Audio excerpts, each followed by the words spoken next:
Story of the Fallen Wolves. Chapter 1, The Last Battle.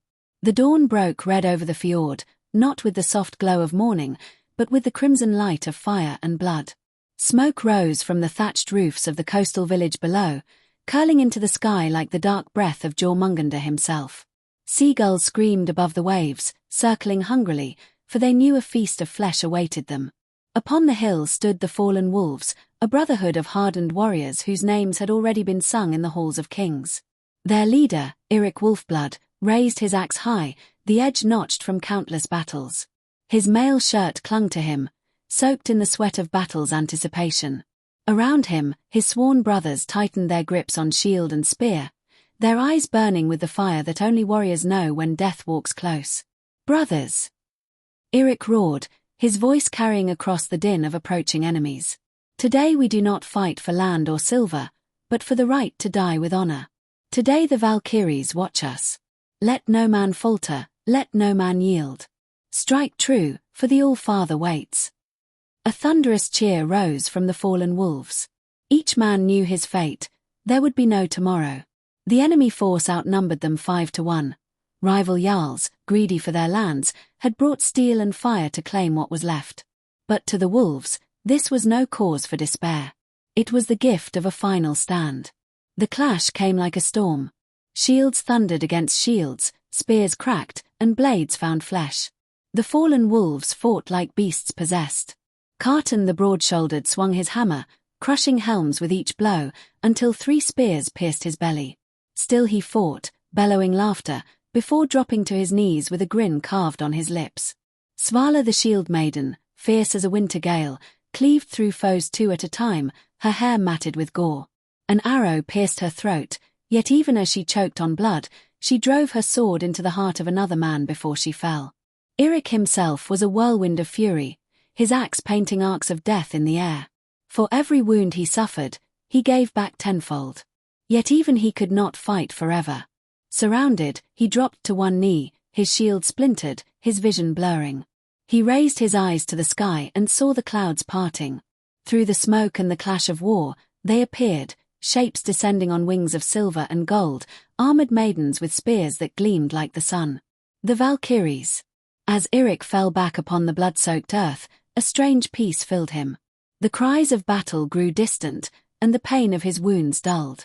The last sound he heard was the clash of his brothers still fighting, their voices raised in defiance, before all faded into silence. But death was not the end. The world grew quiet, and when Eirik opened his eyes again, he lay not on the battlefield, but on a strange shore of black sand. Around him, one by one, his fallen brothers stirred. The war was over. The journey had only begun. Chapter 2, The Twilight Shore. Eirik Wolfblood awoke to the sound of waves.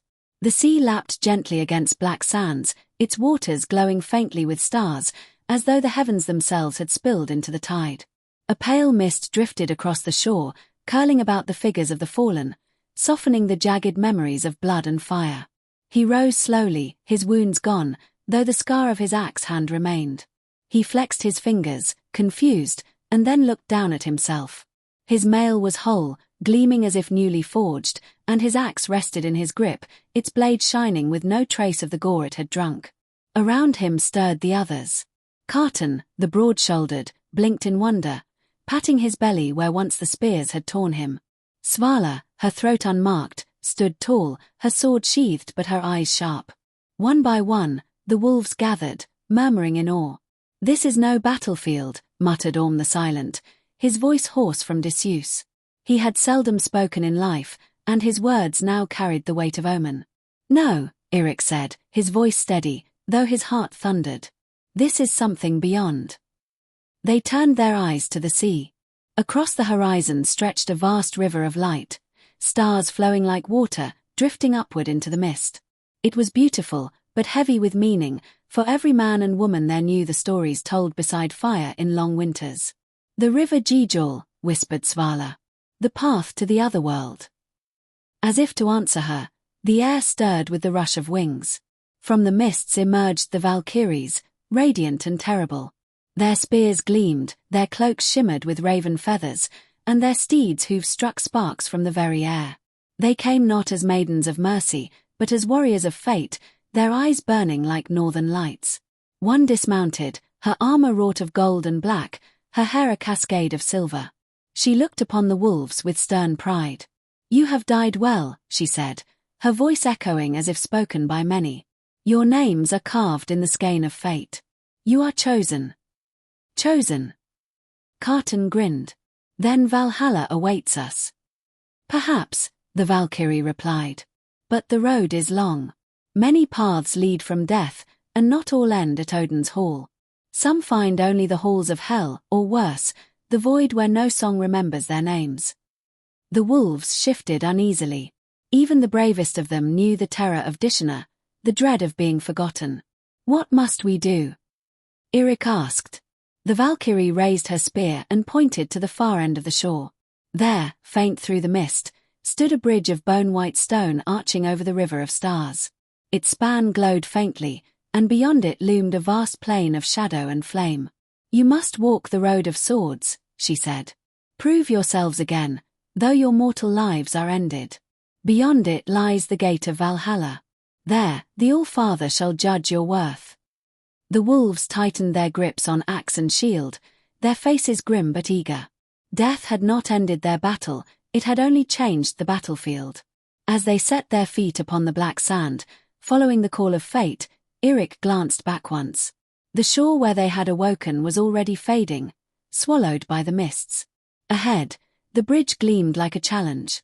The twilight shore was behind them. The road of swords awaited.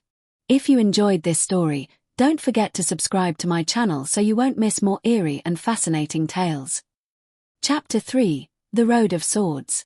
The bridge of bone-white stone stretched across eternity, vanishing into the mist of stars. Its surface gleamed faintly, but as the fallen wolves set foot upon it, the air grew sharp and heavy, as though the bridge itself were testing their weight. The first steps were quiet. Only the creak of armor and the distant rush of the Star River below filled their ears. The wolves walked in formation as they had in life, shields at their sides, their leader Eirik at the front. But soon, whispers rose. They came from the mist, voices like wind through dead branches, calling each warrior by name. Some were familiar voices, wives, children, mothers, fathers long buried. Others were darker, mocking tones that sneered at every scar, every failure. Kjartan spat over the bridge's edge. Tricks. Lies. Yet his face had gone pale, for he swore he heard his dead brother cursing him for not saving him years ago in a raid. "Stay close," Eirik commanded, his voice steady. "Shadows cannot wound steel." But shadows could wound the mind. The bridge seemed to stretch longer the farther they walked, and the voices pressed harder. Svala the shield maiden stopped in her tracks, staring into the mist as though transfixed. "Mother," she whispered. "Is it you?" A shape moved in the mist, a woman's figure reaching out a hand. The wolves froze, knowing the dead should not return so whole. "Svala!" Eirik barked. "That is not your kin." The figure's hand lengthened into a claw, and with a screech it lunged. Svala raised her shield just in time as the bridge shuddered and from the mist poured wraiths clad in broken armor, their eyes hollow and burning. The wolves roared, their fear drowned in fury. Axes swung, hammers crushed, shields locked. The bridge became a battlefield, just as bloody as any in life. Kjartan seized a wraith by the throat and hurled it over the edge, its scream fading into the Star River. Orm the Silent fought back-to-back with Eirik, his spear flashing in swift, perfect thrusts that pinned wraiths like fish on a spit. Yet the dead would not fall easily. For every one that perished, another rose from the mist, hissing with the voices of lost kin. "Why did you leave us?" they cried. "Why do you deserve glory when we rot in darkness?" The wolves pressed forward, step by step, every footfall bought with steel and blood. The bridge beneath them drank their sweat but gave no end in sight. Finally, when their arms ached and their shields split, Svala lifted her sword high and shouted, "Enough! We are not yours to claim, we are wolves, bound for the father of battle." Her cry rang out like thunder, and the wraiths shrieked, recoiling. One by one they dissolved into mist, the bridge falling silent again. The wolves staggered, panting, their weapons dripping with ghost light. None had fallen, though each bore the weight of exhaustion. The mist parted. At last they saw the end of the bridge. Beyond it stretched a vast plain, lit by a sun that was not a sun, a sky where ravens circled endlessly. At the far side rose a wall of spears, each planted upright, their tips glimmering gold. Behind it loomed a gate vast enough for giants, wrought of iron and bound with runes that burned like fire. Valhalla, Eirik whispered, his chest swelling. But even here, their trial was not yet ended. For before the gate stood a guardian, a warrior as tall as 3 men, clad in armor black as night, his face hidden beneath a helm of iron horns. In his hands he bore a sword broader than any mortal could lift, its edge slick with shadows. The guardian's voice rolled like thunder. "Who comes to Odin's gate?" Eirik stepped forward, planting the haft of his axe into the ground. "We are the fallen wolves. We died with steel in hand, our names sung with honor. We come to claim our place in Valhalla." The guardian lowered his great sword, the ground trembling beneath its weight. Many claim such words. Few pass the test. Only those who would give all for brother and shield may enter. He raised his sword, and the plain itself quaked. "Then prove it." The wolves lifted their weapons once more. Though weary, though blooded even in death, they grinned. A final battle stood between them and eternity, and no wolf would falter now. Chapter 4: The Gates of Valhalla. The guardian's shadow stretched across the plain, long and terrible, as the fallen wolves spread out before him. The plain itself seemed alive, the air vibrating with the hum of unseen voices. Ravens circled above, their wings whispering fate. The warrior at the gate stood unmoving, his helm of iron horns catching the strange sun's light. His great sword rested upon the earth, taller than any man, the steel etched with runes that pulsed like burning coals. Eirik Wolfblood raised his axe and shouted to his brothers and sisters. "Here is our final trial. Stand firm, and no gate can be barred to us." The wolves roared, and the guardian moved. Despite his immense size, he was swift as a striking serpent. His great blade cut the air with a sound like thunder splitting mountains. The first blow crashed against Kjartan's shield, shattering it like driftwood and hurling the man back upon the stones. But Kjartan only laughed, blood spilling from his lip. "I've waited for a challenge like you." He seized his hammer and hurled himself forward again, striking the guardian's armored leg. The blow cracked like ice beneath a boot, but the giant did not falter. Around him, the wolves swarmed. Svala darted left, her blade flashing like lightning, while Orm the Silent slid in low with his spear, striking for the joints of the black armor. The guardian fought without anger, his face hidden, his strikes methodical and merciless, testing, measuring, weighing. Eirik's heart pounded. He knew this was no mere guard, but a judge of souls. The gate would open only if they proved themselves more than men, if they fought as one pack, one spirit. "Together," he cried. "Wolves, together." They answered with steel. Orm speared the guardian's ankle, forcing him to step back. Svala struck his helm, sparks flying. Kjartan swung his hammer with both hands, roaring like thunder, and at last the giant's knee bent. Eirik leapt, his axe raised high, and brought it crashing down upon the guardian's shoulder. The rune-etched armor split, and for the first time the colossus faltered. The plain went silent. The guardian dropped to one knee, his great sword lowering. He raised his helm, and within was no monstrous face, but the visage of an ancient warrior, weathered and scarred, eyes bright as burning stars. "You have not fought as men seeking glory," the guardian said. "You have fought as brothers and sisters, bound together even in death. This is the spirit Odin calls to his hall." He struck the earth with his sword. The wall of spears blazed with golden fire, and the gate of iron groaned as it swung open.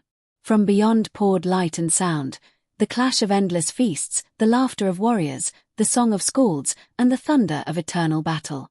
The very air smelled of mead, oak fires, and steel freshly forged. The wolves stood in awe, their faces bathed in golden radiance. Tears glistened on more than one scarred cheek. The guardian rose to his full height again and pointed his massive sword toward the open gate. "Enter, fallen wolves. Valhalla awaits." Eirik looked to his brothers and sisters. They exchanged weary smiles, the kind born of long journeys ending. Together, As one pack, they crossed the threshold. The gate closed behind them with a sound like the heartbeat of the world. Chapter 5. Feast of the Brave. Golden light swallowed them whole. The air within was thick with warmth, smoke, and the smell of roasted boar. The hall stretched farther than mortal eyes could measure, its rafters supported by spears thicker than oak, its walls hung with shields that gleamed like the sun. Above, banners of countless clans waved, their colors eternal, never to fade. Long tables crowded the floor, where warriors from every age of Midgard feasted and roared. Their laughter shook the beams, their songs rolled like thunder, and their drinking horns foamed with endless mead poured from the goat hay rune, whose udders flowed forever. At the far end of the hall sat the high seat, and upon it the All-Father himself. Odin One Eye, his cloak dark as raven's wings, his spear Gungnir resting at his side. His single eye gleamed with the wisdom of worlds, the other hidden beneath shadow. Around him sat the gods, Thor with his hammer, Freyja shining like dawn, Tua whose hand was gone but whose gaze never faltered. The fallen wolves halted, awestruck. No battle, no raid, no kingdom of men had prepared them for this. Then Odin rose. Eirik Wolfblood, he called, his voice echoing like the wind through the 9 realms. And all who followed him, hear me. You have fought your last battle in Midgard, but not your last battle in all. His gaze swept them, heavy and piercing. You stood not for gold, nor for plunder, but for each other. You fought with the heart of wolves, and the pack endures beyond death. This is what I seek. This is what I welcome. He lifted his spear, and the hall thundered as thousands of warriors struck their cups and blades upon the tables in salute. Behold! Odin cried. New brothers and sisters join us this day. The wolves could no longer hold themselves. They roared, their voices joining the storm of cheers, and at once they were swept into the tide of feasting. Horns were pressed into their hands, laden with mead sweet as honey. Platters of meat, steaming and spiced, filled their tables. Skalds already began to sing of their last battle, their deaths, and their march across the road of swords. Kjartan raised his horn high, foam spilling down his beard. To the fallen wolves. To battles unending. To the pack, the hall answered.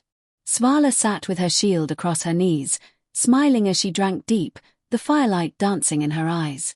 Orm the Silent, who had spoken little in life, lifted his cup and whispered a single word, home. Eirik, at the head of the table, felt a strange peace. He looked about the endless hall, the warriors who would rise each dawn to fight and fall, only to feast again by night. This was no end. This was the eternal forge of warriors, the proving ground for Ragnarök. And though death had claimed him, life of a true kind burned brighter now than ever before. Odin's ravens wheeled above, their wings whispering fate. The All-Father returned to his seat, and the wolves, honored among the honored, drank until the stars themselves seemed to sing. So ended their saga in Midgard. So began their saga in Valhalla. Chapter 6. The Eternal Battle. Eirik awoke to the clash of steel. The hall of feasting was gone. In its place stretched endless green fields, brighter than any Midgard meadow, their grass glistening with dew like molten silver. Above, the sky burned with a sun that never dimmed, though the air remained cool and sharp, perfect for war. All around, warriors clashed. Thousands of them. Some he recognized from the feast, their laughter now turned to war cries. Others were legends he had only heard of, heroes sung in sagas older than his grandfather's time. Shields rang, spears shattered, and the air shook with the thunder of battle. Kjartan the broad-shouldered stood nearby, whole and hearty once again. He grinned, hefting his hammer. Ha! So it's true. Every dawn, we fight until death takes us, and then rise again for the feast. Svala drew her sword, eyes gleaming with hunger for glory. Then let us not be the last to join. Before Eirik could answer, a horn sounded. From the horizon rode Odin's Valkyries, their spears raised high. One descended close, her raven-feathered cloak billowing like a storm. Einherjar, she cried, her voice carrying across the fields. Rise and clash. Every blade, every shield, every heart, harden yourselves for the doom to come. Train, bleed, and die, for Ragnarök waits. The wolves looked to one another. No words were needed. They charged. The field erupted around them. Kjartan met a giant of a man with hair like flame, their weapons crashing so loudly the ground split beneath them. Orm the Silent moved with deadly grace, his spear darting quicker than the eye could follow, felling foes one by one. Svala fought like the storm itself, parrying 3 blades at once, her laughter ringing above the clash. Eirik's axe sang in his hand.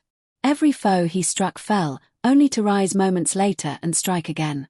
For death here was no end, only a lesson. The field itself seemed alive, eager to drink the blood of warriors and give it back at dusk. Hours, or perhaps centuries, passed in that single battle. Time had no meaning in Valhalla. The wolves fell again and again, pierced, crushed, beheaded, only to rise whole and stronger, laughter on their lips. Each death was a sharpening stone, each wound a teacher. At last, the horn sounded again. The fighting ceased. The warriors sheathed their weapons, clasping hands with those who had slain them, laughing as though the battle had been a game. The fallen rose whole, blood gone, armor shining anew. The wolves gathered together, sweatless, tireless, yet filled with fire. "This," Kjartan said, wiping his brow though no sweat clung there, "is paradise." "No," Eirik replied, staring toward the horizon, where storm clouds gathered though no rain fell. "This is preparation." The wolves turned to look. Across the far edge of the fields, the sky shimmered strangely. For a moment, just a moment, Eirik thought he saw shadows moving, shapes like serpents, wolves, and fire giants stirring beyond the world's edge. He tightened his grip on his axe. Valhalla was no mere reward. It was a forge, and they were being tempered. That night, as they returned to the hall to feast again, Odin's ravens circled low, whispering secrets only the All-Father could hear. Their black eyes fell upon the fallen wolves more than once, as if weighing them for something greater than endless battle. Something yet to come. Chapter 7. The Prophecy of the Raven. The night in Valhalla never truly fell. The skies above the great hall shimmered with eternal twilight, stars glimmering faintly, as if the heavens themselves gathered to listen to the songs within. The wolves sat at their table, horns overflowing, the smell of roasted boar thick in the air. Warriors sang loud, their voices echoing in 1,000 sagas at once. But though Kjartan laughed and drank, though Svala sparred in jest with a skald, Eirik's eyes never left the rafters. 2 ravens sat there, black as void, their feathers glinting like oil upon water. They watched. Always watching. At last, Odin raised his hand. The hall fell silent. Even Thor ceased his booming laughter. From the high seat, Odin spoke. "Hugin. Munin. Fly." The ravens leapt into the air, wings beating silently. They circled the beams, then descended, alighting upon the fallen wolves' table. Warriors all around leaned back, for rarely did the ravens come so close to newcomer Einherjar. Hugin tilted his head, eyes like endless night. Munin spread his wings, and a voice, not a sound, but a weight upon the wolves' minds, spoke. "The end draws near. The serpent coils. The wolf grows hungry. The fire giants march." The words struck each wolf as though hammered into their skulls. Eirik gripped his horn tightly. He had heard the tales, as had all of Midgard. Ragnarök, the twilight of the gods. "Tell us more," Svala whispered, leaning forward. The ravens cried as one, a sound that split the air. Shadows filled the hall. For a heartbeat, the feasting faded, replaced by visions that seized the wolves' minds.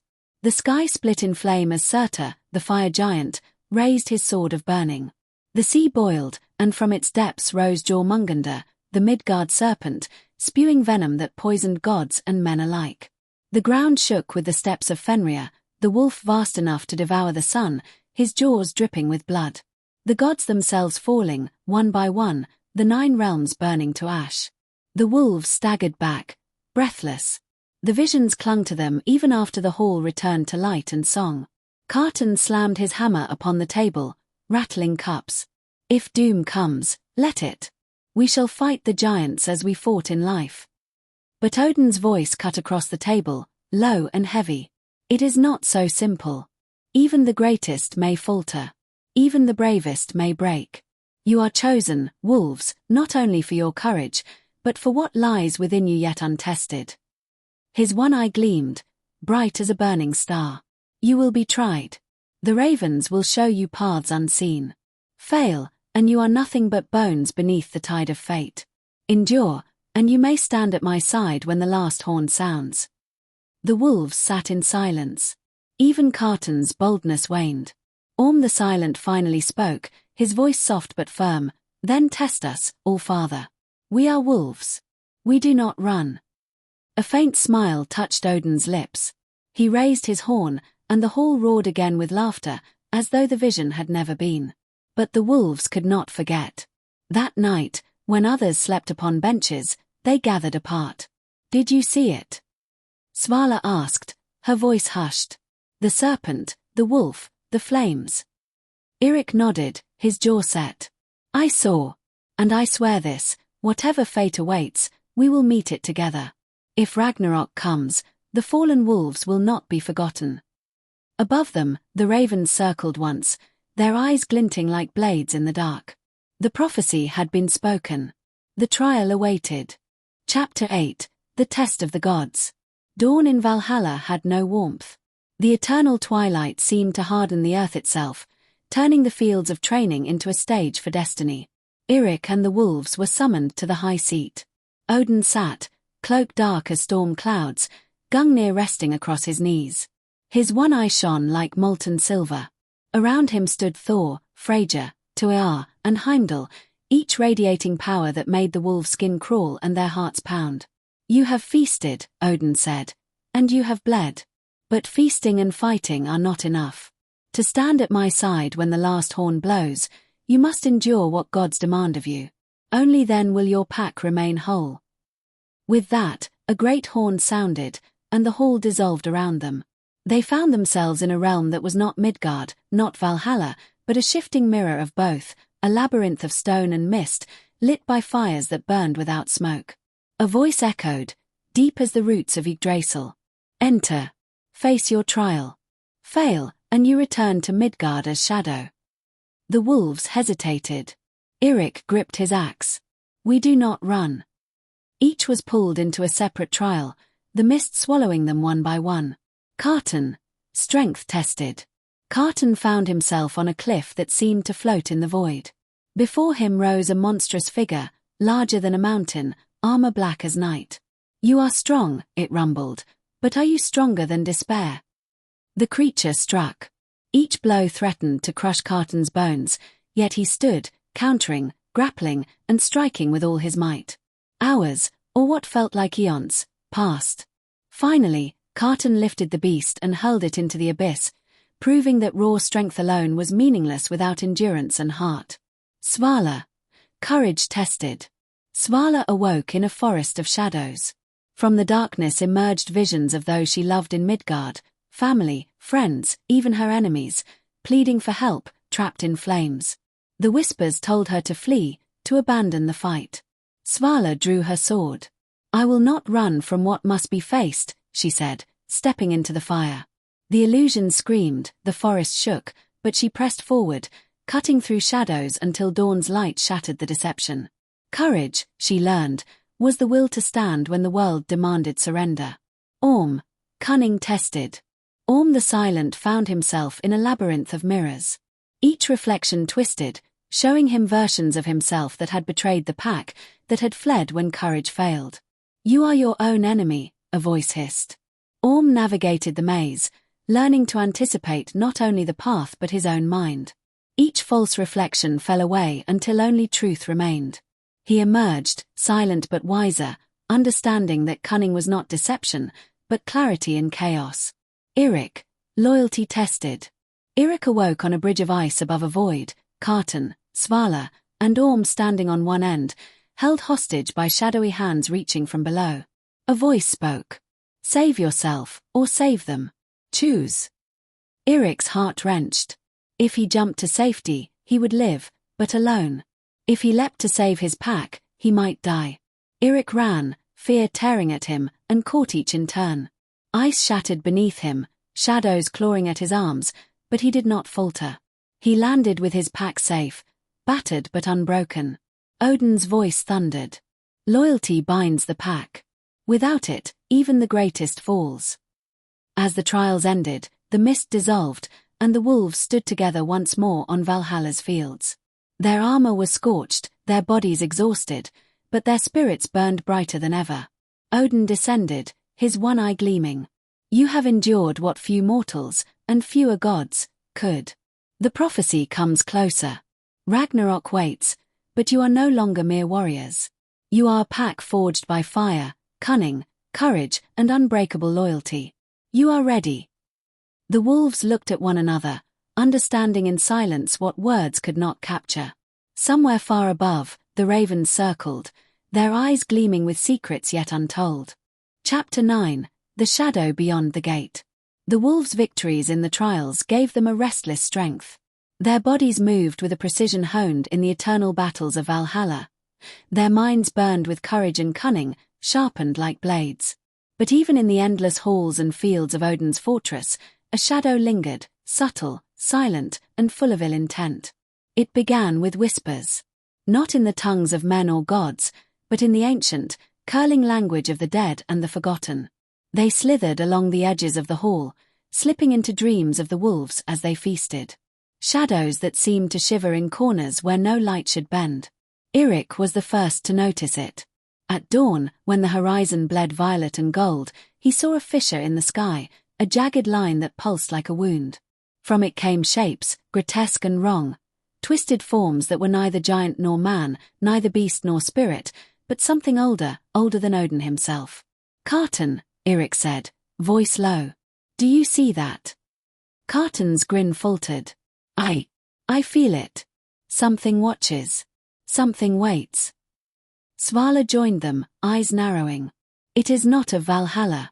This comes from the realms beyond. Hell. Loki. Or worse. Orm remained silent, but his hand hovered over his spear. He had seen the signs of the void before, subtle movements in shadows that no eye should perceive. It moves, and it waits, he whispered. It wants something. And I do not think it fears us. The shadow coalesced slowly. From the rift in the sky came serpents of black smoke, each coiling and writhing with intelligence. Their eyes burned like embers, and their whispers curled around the wolves' minds, promising power, vengeance, and secrets too dangerous to hold. Odin descended, his cloak a storm of night and stars. It begins, he said. Even here, in my hall, forces of chaos stir. You have passed the trials, but the test is not yet complete. These shadows are not mere illusions. They are harbingers of the worlds to come. They will tempt you, taunt you, and attempt to divide you. Eirik stepped forward, axe ready. Then let them try. We are wolves. We do not break. We do not falter. The shadows laughed, a sound like grinding bones. They lunged from the rift, yet as they passed into the field of the wolves, their forms dissipated like mist against steel. Still, the wolves could feel them lingering, watching, learning. Thor roared, hammer in hand, scattering the remnants of the smoke with thunder. Do not forget. Even the halls of Odin are not beyond my wrath. Yet Odin's eyes were troubled. This is only the beginning. They are cunning. They do not march openly. They wait for the moment when the courage of even the bravest falters. And when Ragnarök comes, his gaze fell upon the wolves. You must be ready. They will seek to destroy not just your bodies, but your unity, your very essence as a pack. The wolves looked at one another, the weight of the prophecy settling upon them.